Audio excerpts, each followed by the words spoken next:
We can only imagine what Wing Commander Abhinandan was going through. But here is someone who's actually lived it, spent 1 year in captivity with the Pakistanis in 1971 before escaping from a POW camp. So first, just a big round of applause for being there, for coming back. And it's just wonderful to have you here. First, sir, you would know better than anyone else what this young hero of ours must have been going through. And one of the things you've actually said is that actually civilians in Pakistan are more dangerous than the Pakistani military. And that's really not how people would have perceived it here. So can you talk a little bit about that, sir? If you recollect whatever you've seen in the newspaper, yes, sir, the first people to get this wing commander were the civilians. Yes, and they beat him up. It'll always happen. We were 12 of us in 71. Each one of us was caught by the civilians first.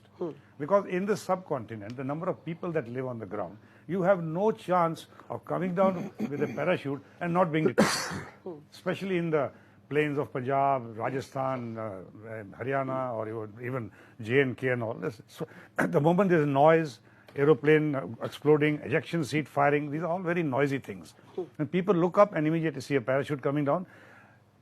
In most cases, you are very lucky because they won't even let you land on the ground. You can't even break your legs accidentally because they'll grab you in the air. After that, you saw what happens. I mean, you know, you're a tough guy, which is why we're able to laugh about it today. I mean, not to make light of the sheer trauma. No, I was a little lucky because I felt very close to the airfield which I was attacking. And within about 5 minutes, I would say, the people from the airfield came. The Air Force people or the Army people who were guarding. As they saw, the civilians saw them, they ran away. But in the meantime, their main objective was my watch, my revolver, my helmet, whatever else, searching my pockets. Whatever I had on, they took it away. And luckily, I was not hurt. And the army people then take you away, they blindfold you.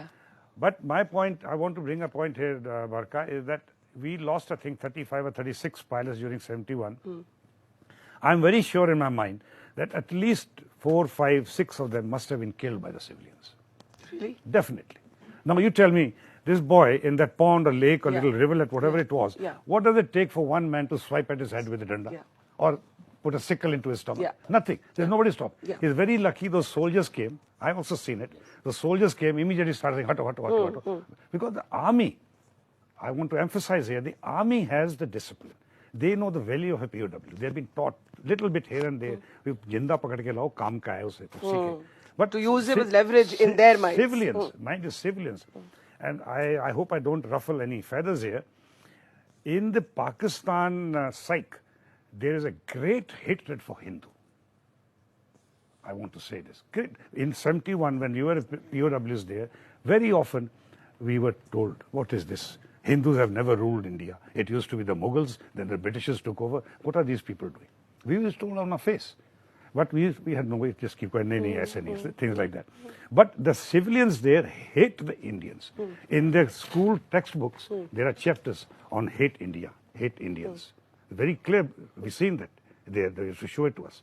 They'll teach the children that Hindu is a kafir, Hindu is our enemy, Hindu is the only one obstructing our expansion, whatever it is. So in the civilians, in the villages there, once they come to know that you are an Indian, you had it. The safest place for a fighter pilot is the cockpit. Once you're out of it, you are anybody's meat. Let me tell you. Well, you're amazing actually to be able to just be in a sense so cavalier about it. And that's what the Fauji spirit is all about, and we love it. But what was the most difficult thing for you? I mean, Abhinandan spent 60 hours, and you were there for 365 days. That's what I wanted to say.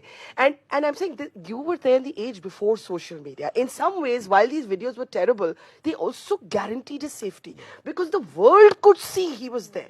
You had no such benefit. What was the most difficult thing for you? Now, one of the reasons Pakistan had to release him immediately within 60 hours because the whole world knows. That's right. That's what I'm saying. Social media. Yeah. By the way, in 1971, there was no television in India.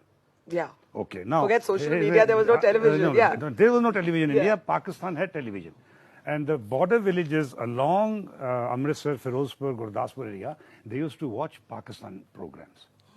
The first time my father came to know I am alive was a villager from Amritsar came. He knew my father, he knew me. He came and told my daddy, "Main to thoda munda television dekhya kar." That's the first. Air Force just declared missing in action. That's a routine. SOP, So and it's very hilarious. My father quickly went and bought a TV. But Well, I'm really glad that, as I said, I really admire you for laughing at all these things so many years later.